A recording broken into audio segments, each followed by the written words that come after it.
Now we're going to move on to foodborne and waterborne infections. And before we get deep down into your gut and really think about the food and waterborne infections, I do want to remind you of one part of your digestive tract that a lot of people forget is even part of your digestive tract, and that is your mouth. So before we get into the real foodborne, waterborne infections, I want to point out a little bit about the bacteria and possibly fungi that are in your mouth.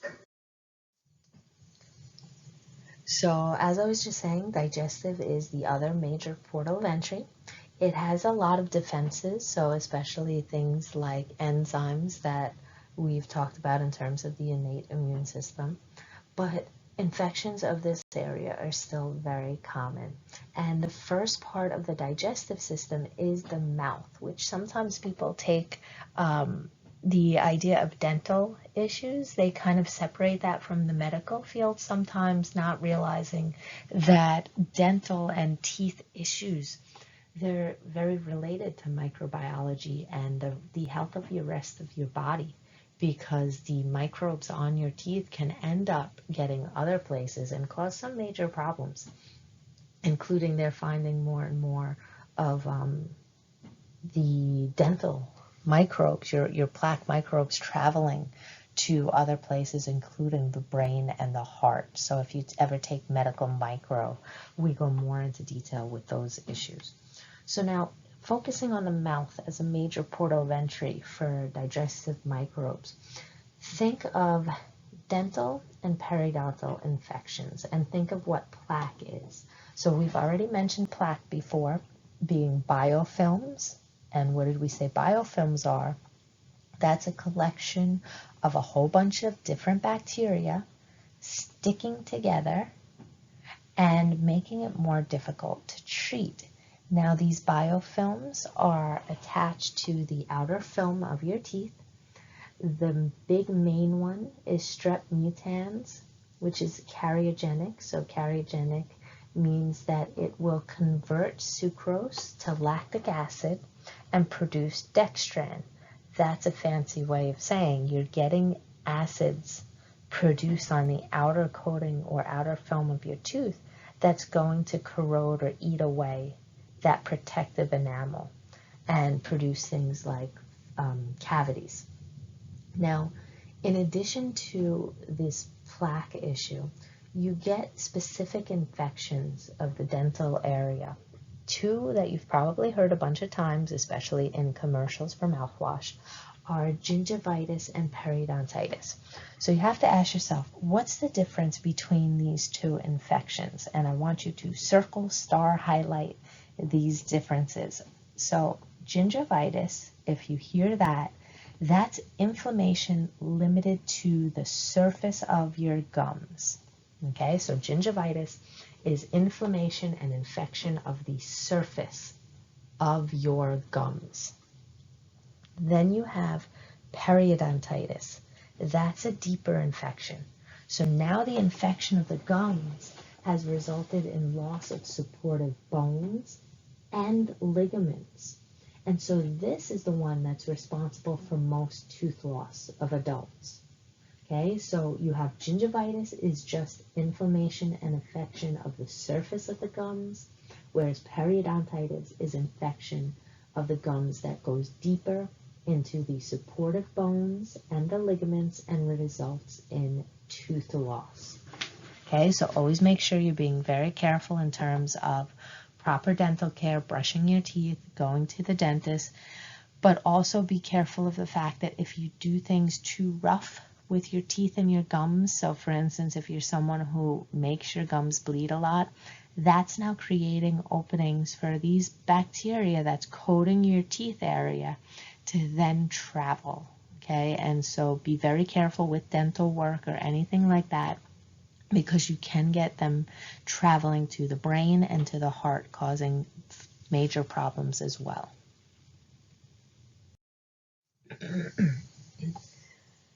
Then you have the rest of your digestive system beyond the mouth and beyond the teeth. And you can either have exogenous infections or you can have endogenous infections, okay? So exo means outside. So with exogenous infections, the microbes are coming from the outside, which means where are you getting them from? If it's the digestive system coming from the outside, it means food and water. So contaminated food and water cause exogenous infections, whereas endogenous, endo, means inside, within. So what microbes are within, those are your normal flora. Okay, so things like E. coli, right? So exogenous is from food and water, whereas endogenous are infections caused from normal flora. Okay, now most of the bacteria that cause the gastro-related infections, they're causing problems because of enterotoxins. And we've mentioned enterotoxins before. This is simply one of the subcategories of exotoxins. Okay, so exotoxins, they're being secreted by living bacteria, pumping out these toxins. And in the case of enterotoxins, they're targeting the intestines.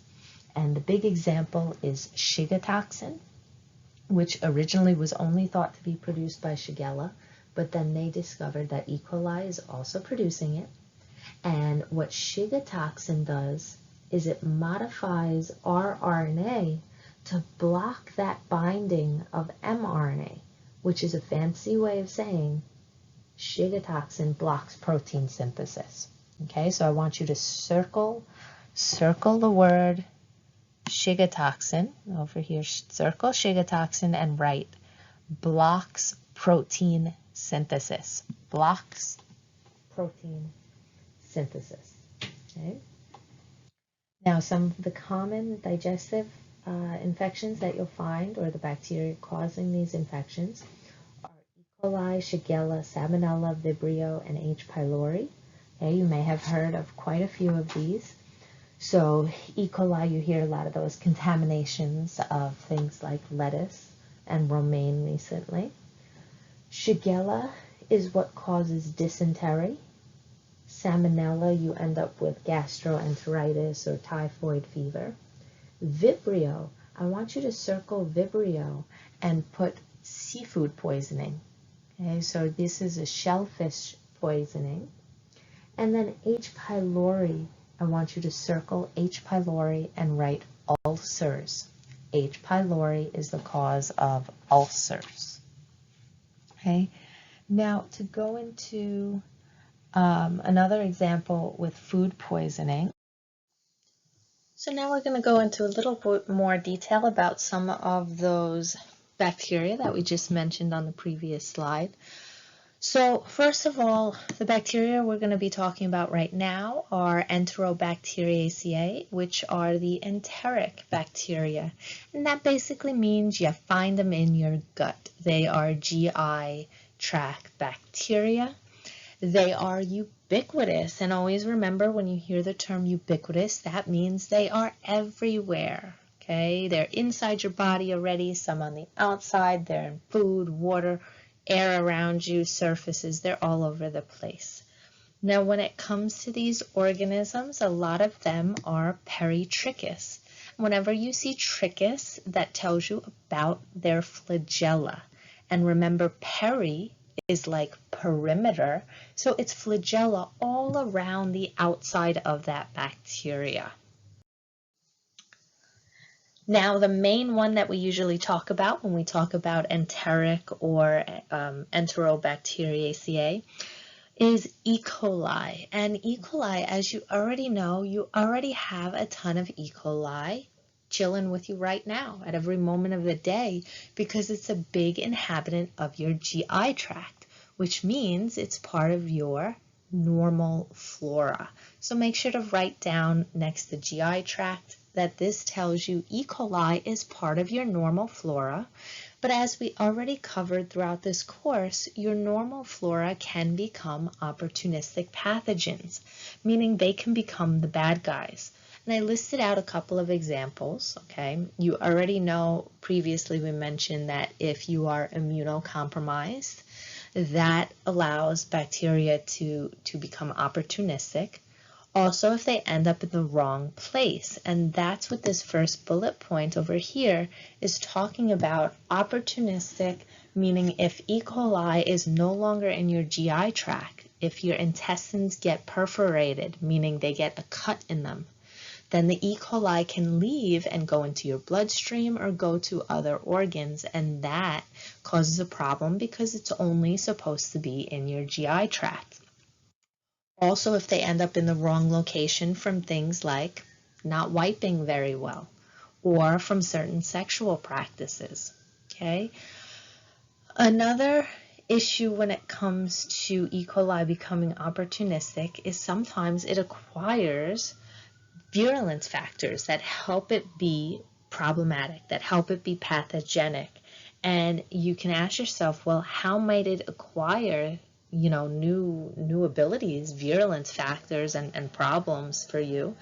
Well, they'd acquire it from plasmids usually. Remember we talked about how plasmids can be transferred from one organism to another. Even something like a bacteriophage, the virus that can infect bacteria, can sometimes give those bacteria new genes. Okay, now when we talk about E. coli, I want you to circle the fact that out of the Enterobacteriaceae, E. coli is the leading cause of bacteremia, meaning getting bacteria into your bloodstream. Okay, big time problem. Now, what we have here is a listing of the fact that when you get infected with pathogenic E. coli, when you're having a problem with E. coli, usually presents in the form of gastroenteritis, okay? And there are 5 main groups that we categorize E. coli into in terms of being able to cause gastroenteritis. And basically, we're not going to go into crazy details about each one, but I want you to focus on the main point that I make for each one, okay? Whether it's enterotoxigenic, pathogenic, aggregative, Shigella toxin producing, or invasive, each one I'll kind of mention a main point that I'll want you to know. The first one that we have is enterotoxigenic E. coli. Okay, that's ETEC. The point that I want you to know here is I highlighted the T to remind you that this one is responsible for what we call traveler's diarrhea. And with this, person-to-person spread does not occur. Okay, this is more of a foodborne, waterborne infection. So you're getting it from ingesting something that's contaminated. And it only lasts a few days, usually 3 to 5 days, as your body then produces neutralizing antibodies. Okay, and it's only deadly if you're someone who, for instance, is malnourished, or you have an underlying disease. So for instance, children and the elderly may end up having complications with this kind of infection. But usually it's just watery, non-bloody diarrhea, some cramps, and rarely even a little nausea or vomiting, basically. But the point I want to make is whenever you see enterotoxigenic E. coli, think traveler's diarrhea. The next example of E. coli that we have is the enteropathogenic E. coli, and this one's usually associated with diarrhea in children and infants. Basically, it has genes that allow for the attachment and destruction of host cell surfaces, these microvilli. So as you can see, this is what your intestinal lining would look like, with a whole bunch of these microvilli sticking out to help you absorb nutrients and whatnot. And this form of E. coli is able to attach and destroy those microvilli. And that, of course, will cause problems in your intestinal tract, mainly watery diarrhea, some fever, vomiting. But just like the previous one that I mentioned, the enterotoxigenic, just like that one, the enteropathogenic, usually, it's just a few days and it kind of resolves itself as your body builds up the proper antibodies. Okay, so for this one, I want you to think the destruction of microvilli. Okay, so destruction of microvilli, and that's how you spell microvilli.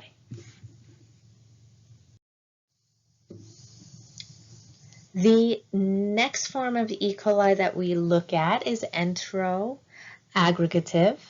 And for this one, I want you to circle, just like I highlighted aggregative. When things aggregate, that means that they clump up together, they gather together. So for enteroaggregative E. coli, I want you to note that it's defined by the stacked brick arrangement. Okay, the E. coli stacking on top of each other, they basically adhere to your epithelium and kind of clump up and will have a cytokine release stimulation, which usually results in kind of an increased immune system response. And so you get inflammatory diarrhea, watery diarrhea, fever, because your body's trying to kind of trigger this immune response, and some abdominal pain and possibly, nausea and vomiting. But for enteroaggregative, the point that I want you to remember is if you hear stacked brick arrangement, then you would say, hey, that one is enteroaggregative. Then we get to the big bad guy. And anytime you see on the news, veggie outbreaks, romaine or spinach, or any of that, it's usually this form of E. coli called the Shigella toxin producing E. coli.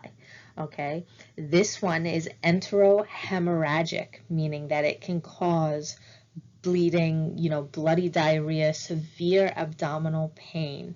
And even though it will usually resolve within 4 to 10 days, the big problem with this one is the possibility of HUS, hemolytic uremic syndrome, which is basically characterized by acute renal, meaning kidney failure, and complications, including even your central nervous system complications. But now, as scary as that sounds, it's only in usually high-risk groups. So for instance, the very young or the immunocompromised. And it's one of those things where you see the news stories really try and scare the public. Like, for instance, I'll get a call from my mom when there was a news story, young woman, she was only in her 20s, early 20s, the age of the college students here, she dies from, contaminated romaine or lettuce from E. coli, and people freak out. And my first thing, as soon as my mom would send me that news story or tell me that, I'm like, Ma, that means that she most likely had a pre-existing condition, weakened immune system, most likely kidney problems. And when you then read the news story and really look at the science of it, it's not, hey, we're all going to die from this lettuce that's contaminated. No, the rest of us will get, some stomach cramping and some diarrhea. But someone like that, they end up hospitalized or dying because they already had kidney problems. Okay, there are young people who already have weakened immune systems or kidney, chronic kidney disease. And so for them, this ends up being a real danger. But if you are someone who is normally healthy and you don't have this, weakened immune system or already have kidney problems, then when they have those, big recalls for E. coli, you'll usually just end up with some diarrhea that resolves itself within 4 to 10 days. The last one here is enteroinvasive, and what I want you to remember for this one is it's rare. So usually if someone is suffering from gastroenteritis E. coli, it's usually not from enteroinvasive. If they do have this one, it's basically that this form of E. coli has genes on a plasmid that mediate invasion of your epithelium in terms of your GI tract, and you get a lot of cell destruction and inflammation that can ultimately progress to colon ulcerations and, bloody, complicated kind of cramps and stool, and even end up with fever from it as well. Now, I do want to point out the ones we were just focusing on, that was for gastroenteritis, but E. coli can cause a lot of other illnesses, especially UTIs. That's the big one that E. coli tends to cause. And like I mentioned earlier, it's causing UTIs for two main reasons.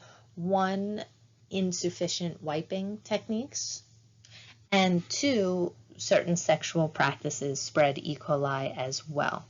So always be careful in terms of the potential of UTI, because if you think about it, you naturally have E. coli in your GI tract, which means that every time you excrete from your GI tract, meaning when you poop, then you are releasing E. coli out as well. So anywhere that can come in contact with, you have the potential of spreading E. coli, even on your hands as well.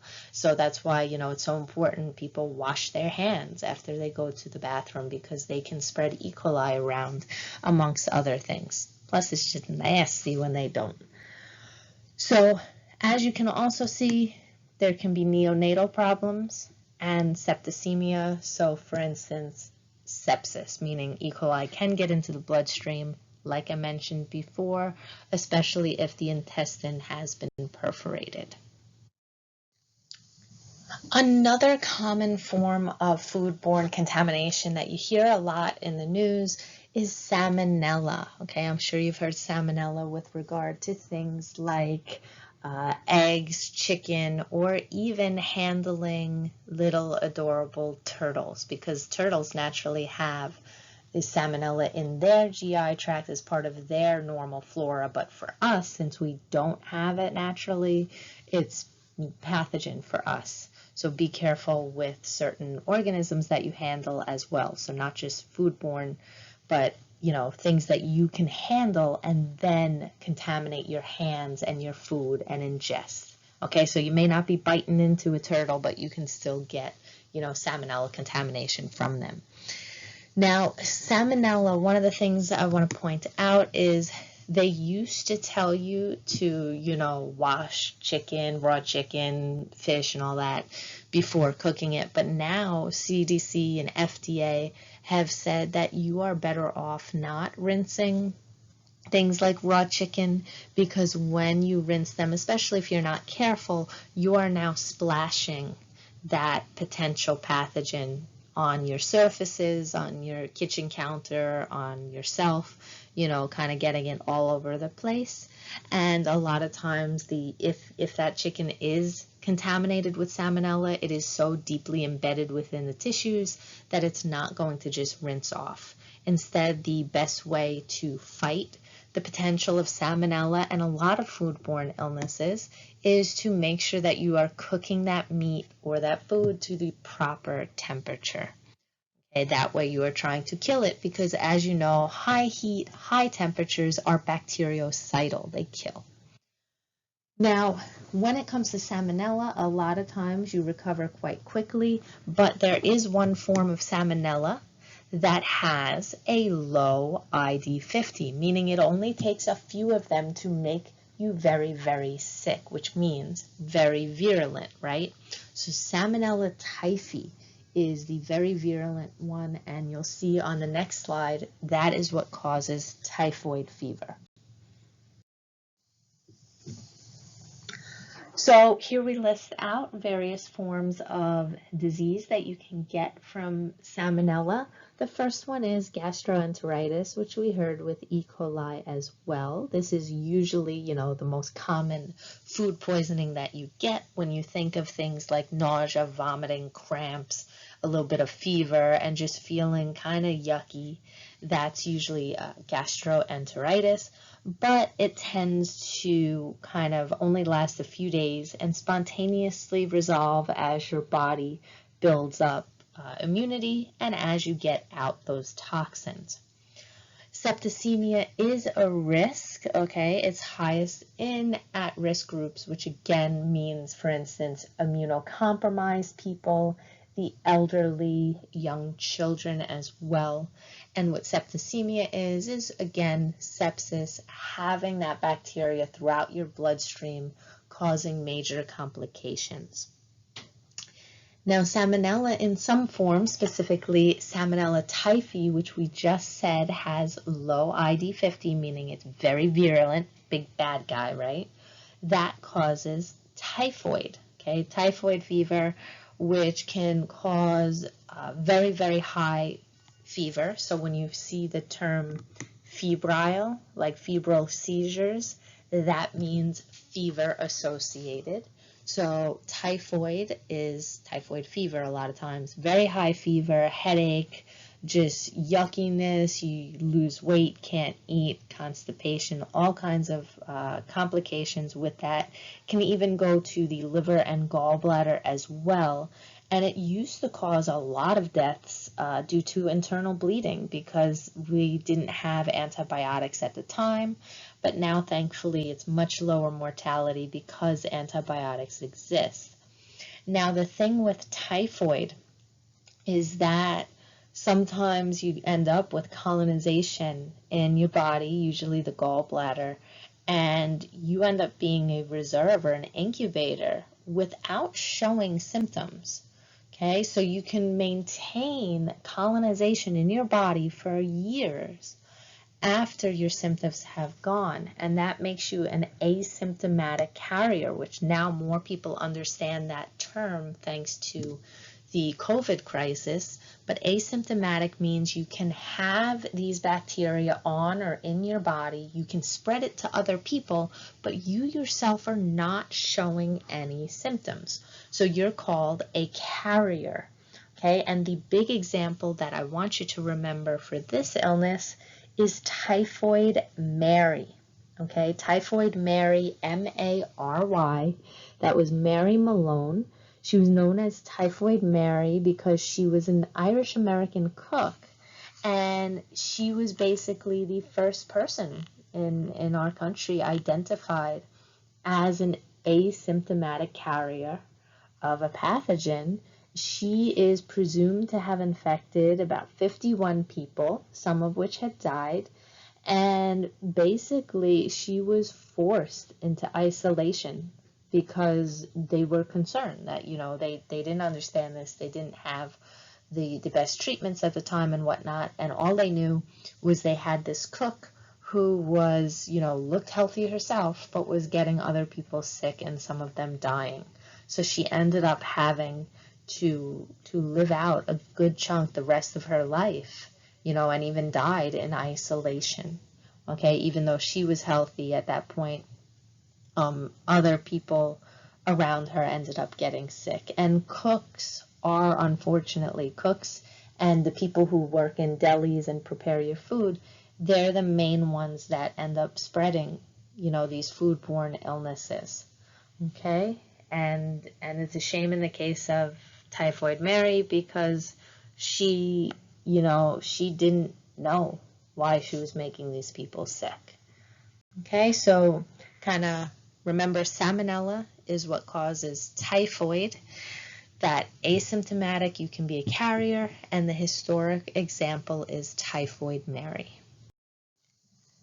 Now, just like with Salmonella, how I want you to remember typhoid as a big dangerous example in history for Salmonella, for Shigella, I want you to remember dysentery, okay, dysentery. So you take this term here, but just instead of I-A-E, change that to a Y for the disease dysentery caused by Shigella. If you've ever played Oregon Trail or have seen that, then you know that this is basically an infection that causes severe cases of diarrhea, fever, bloody excretions, and cramping.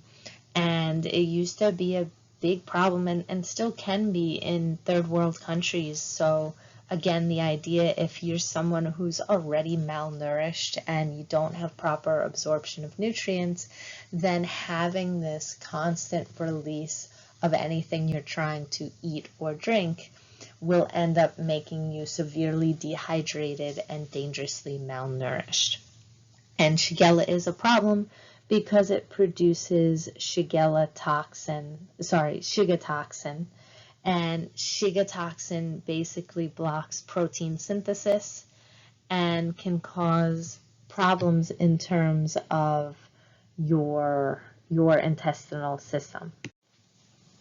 Because by blocking protein synthesis, you end up with cell dysfunction, apoptosis, and necrosis. So you end up with the cells basically deteriorating, breaking down, dying, okay, and tissues breaking down, dying. And ultimately, like I said, the big issue is dehydration and malnourishment.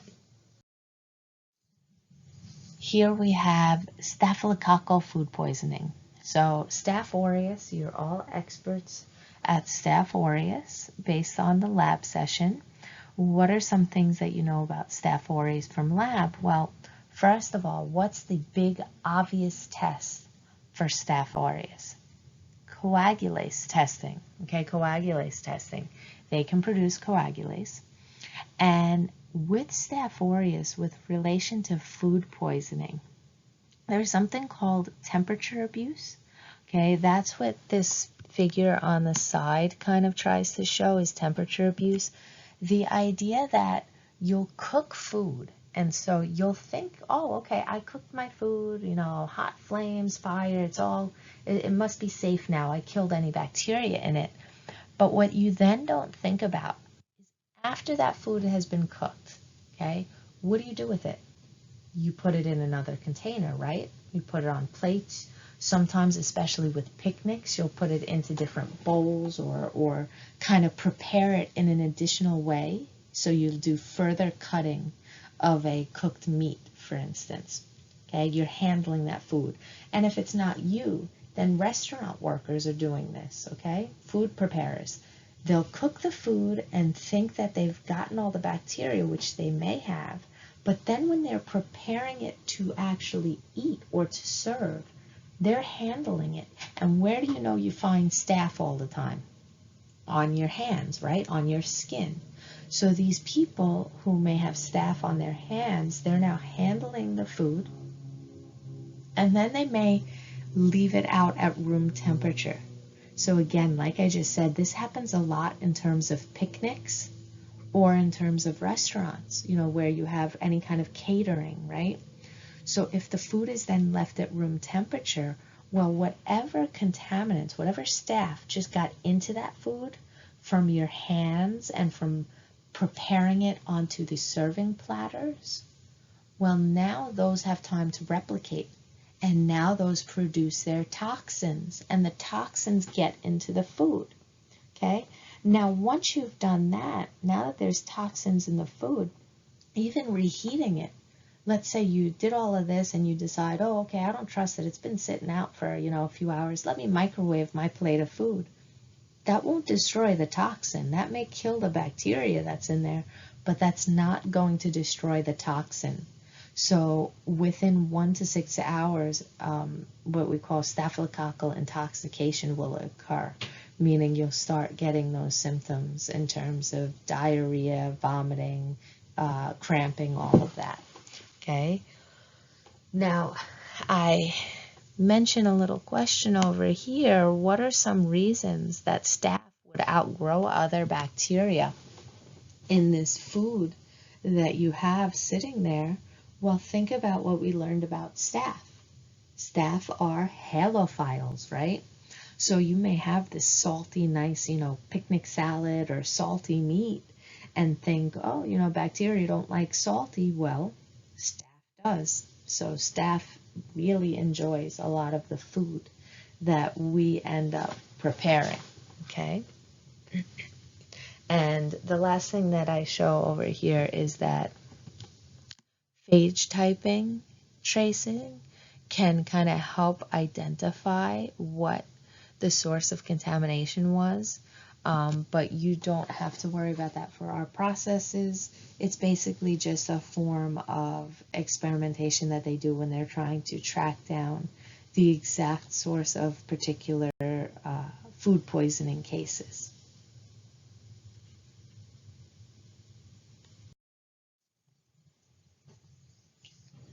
Now, those are all bacterial infections of the digestive system. The next area to think about are viral infections of the digestive system.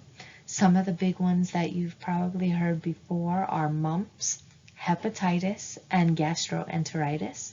Okay, so the first one, mumps. When you hear mumps, what is that targeting? Well, that's targeting the parotid glands. Okay, parotid glands. So basically the salivary glands, and that's why you see that swelling that is characteristic of mumps. But why is it not so common now? MMR, the MMR vaccine. So vaccinations have helped to dramatically decrease the number of cases of mumps that you see. And remember, MMR, measles, mumps, and rubella. Rubella, which is German measles. Okay? All targeting lymph system and salivary glands. Then you have hepatitis A, B, C, D, and E. Okay, viruses cause most of hepatitis cases, and with hepatitis you have inflammation or infection of the liver.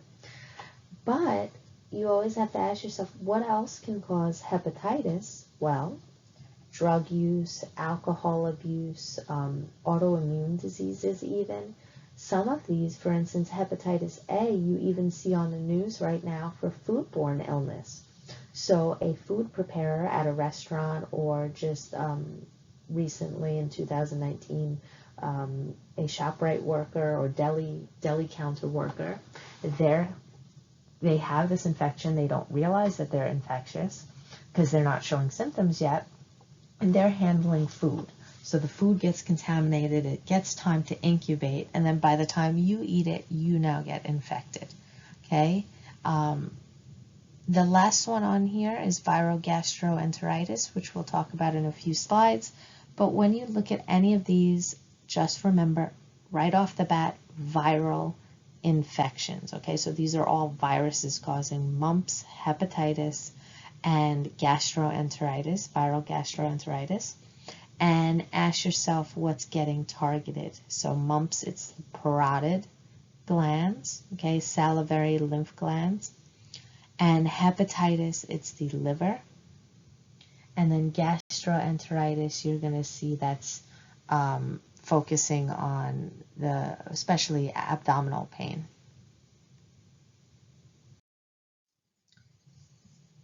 This slide here is just to show you the various different forms of hepatitis. You don't have to memorize any of the symptoms or vaccination processes or anything in here. This is just if you wanted a little more information about what your patient might be encountering with each of the different types of hepatitis. What I do want to point out with hepatitis is that there are two terms you should always be aware of and know the meaning of for hepatitis. The first one is jaundice. So if your patient is experiencing jaundice, that's that common yellowing of their skin. It's due to excess bilirubin of heme. Okay, so jaundice is yellowing of the skin. And then cirrhosis is the scarring they get on the liver. So some cases of hepatitis become so bad that there is severe scarring done, which is cirrhosis, C-I-R-R-H-O-S-I-S. Okay, so that's hepatitis, focusing on the liver. Then the last of the viral digestive infections that I want to mention is viral gastroenteritis.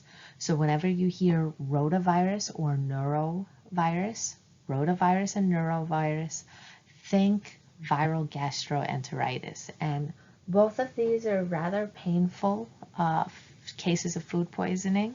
So if you've ever known anyone who had gastroenteritis, it could be quite painful. They might have fever, they might have diarrhea, vomiting, severe kind of cramping it really knocks them out, and a lot of times they'll be kind of have to stay laying down in bed or on the couch for quite a while. Okay. With these, your immune system can kind of take over and naturally fix the problem, or in some cases with things like rotavirus, you can prevent the issue with a vaccine. That's usually more that they give for children, because rotavirus and gastroenteritis is rather common in children. But with either of these, even though they can be quite painful and problematic in terms of work and school being interrupted, they usually have very low mortality rates. And like I said, a lot of times your immune system can kind of make up for it. There are two things I want to point out on this slide. First off is fecal-oral transmission. So fecal-oral transmission over here, that's something that we've mentioned quite a few times. So always be aware of things like never touching your food with your hands after you've touched anything else. Sometimes just grabbing a doorknob handle or even grabbing some of the utensils or table surfaces, you can kind of end up with pathogens on your fingers, and then you're touching your food. So always be careful of that. Also want to point out that there is mention of low infectious dose. So ask yourself, what does low infectious dose mean? That's the ID50 that we talked about. So it takes very few of these viruses for you to start showing symptoms, which means that each one is highly virulent. Okay, they're very strong. And one other thing I want to mention with viral gastroenteritis, one of the places you see this a lot, cruise ships. Okay, so always be careful about certain vacation trips. Cruise ships and resorts tend to get gastroenteritis quite a bit, and especially if you think about cruise ship conditions. So being out on the water that long, you know, not going to be necessarily the freshest of food or the best process of, you know, refrigeration and everything out there on the water. So always be careful in terms of what you are eating.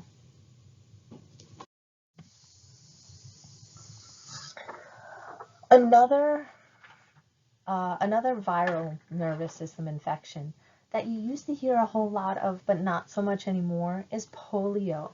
And with polio, it was actually transmitted mainly by contaminated water, which, you know, we've gone through lab why it can be so damaging when water is contaminated.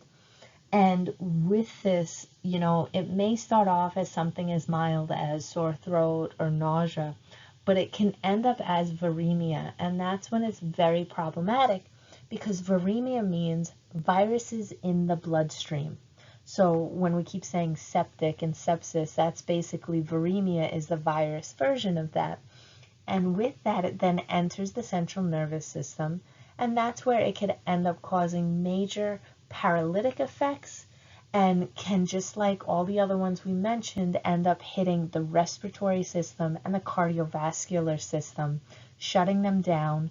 That's why you see all of those iron lungs in the picture in the corner. Those were how the patients ended up having to have that machine breathing for them, basically. Now, the good part about this is that there is a vaccine, and like with smallpox, the vaccine helped to dramatically eradicate this issue. But again, that's why it's important to keep up with all of these vaccines so that, you know, problems like this don't pop back up. Brucellosis, this is sometimes called undulant fever. So with brucellosis, you're seeing a few different forms or different species of Brucella that can cause that. Brucella being a gram-negative bacillus.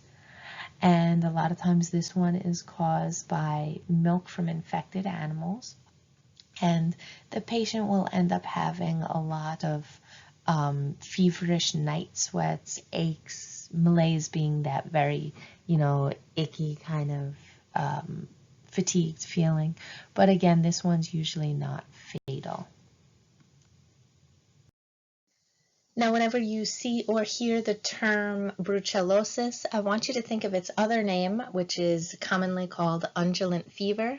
And the reason why it goes by undulant fever is undulant, what that means is rising and falling like waves. And what happens to someone suffering from brucellosis is that their symptoms basically rise and fall like waves, especially the idea of the rising and then dropping fever that will then suddenly spike again. Then it'll drop and you think you're feeling better, then suddenly spike again. And you also see the term night sweats, which shows you that the symptoms will sometimes spike or get worse at night. So that's that idea of undulating symptoms, rising and falling like waves. Now, if you're like me, one of your favorite foods may be seafood, and this is where Vibrio comes in as being a potential problem for you. So I know this slide looks scary because there's a whole bunch of tables on it. I'm not going to make you memorize any of the information that you see on these tables. All I want you to know when it comes to Vibrio on this slide is the fact that it is primarily found in water, specifically marine areas. So when you hear marine, that tells you salt water. And so when you hear that a bacteria is capable of living in salt water, that tells you it is a halophile. Okay, so this guy is a halophile, and usually you get this infection from eating shellfish that's been contaminated in these contaminated waters that contain Vibrio. So that includes things like shrimp, oysters, clams, mussels. Odds are if you get sick after eating seafood, it's usually Vibrio. Now, Vibrio is not only picked up by ingestion as a foodborne illness, but you can also get it through skin contact with contaminated water. So the big one that you've seen in the past couple of years in terms of news stories are people who have died or gotten very sick with necrotizing fasciitis, which I want you to write next to that means flesh-eating disease. And in a lot of the news stories, you notice that the people had been swimming, for instance, near the Gulf of Mexico, near Florida, various places. It can be anywhere. It could be right here, New York, New Jersey area as well. So sometimes swimming in fishing boats anywhere near marine water. And with this, you see the major damage that it's capable of doing. And you see this as a big problem, especially in the summertime off the Gulf of Mexico, because bacteria like, the warmth of almost an incubator. It makes these waters feel like a nice little incubator to them. Okay, so when you hear Vibrio, I want you to think of eating shellfish and getting food poisoning from shellfish. And I also want you to think of skin infection, necrotizing fasciitis, also known as flesh-eating disease, when you come in contact with contaminated water. And as you can see by these lovely gross pictures, you can't ever restore those tissues to proper function, but what they do is called debridement. So they basically surgically remove the decaying, kind of destroyed tissues. And they give you antibiotics to help with the symptoms as well. Now going back to the foodborne aspect of different bacteria, we get back to that idea of a lot of these bacteria being able to cause gastroenteritis. Again, things like cramping, stomach pains, diarrhea, fever.